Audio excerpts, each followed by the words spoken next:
სამზიმრებზე ვარდისფერებში დადიხართ? კი, როცა ვიყავი საქართველოში ვარდისფერით და ეცინებოდათ ერთი ახლობელი დაგვეღუპა კიდე და სულ ისე შაყირობდა მანამდე, რომ ალბათ ჩემს გასვენებაში მოხვალ ვარდისფერს, თუ რასაკვირველია ვარდისფერით მივედი. უხერხულობას არ გიქნით ხოლმე?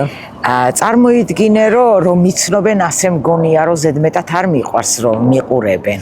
არც ის არ მიყვარს, რომ გამორჩეული ვიყო, მაგრამ ესეთი ვარ და ასე მგონია, რომ უნდა შეეგუოს ამას ყველა. მოხდა ესეთი რაღაცა, ნათესავი გარდა მეცვალა და სადღაცა იყო რაღაცა, რომელიც ჩემმა შვილმა ამოიღო და მიაგნო და უნდა ჩამეცვა.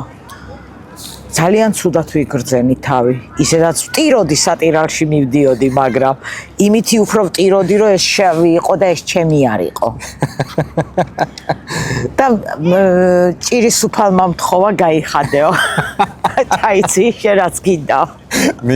გიცნობდა ხო და კი, როგორ არა და ერთი მომენტი აქ გქონდა კიდე ებრაელმა დამსახრებელმა რომ გამიშვა და ჯერ ფერებში რომ დამინახა რომ მივედი, პირველი ეს მომცა აფრიკული კასიჭკები მეკეთა, ვარდისფრად ჰქონდა თმა შეღებილი და ნუ რასაკვირველია ესენი არაფერიო და შავი წავედი ვიყიდე შავი აი ცუდად გავხდი, ვაინ მისვლას.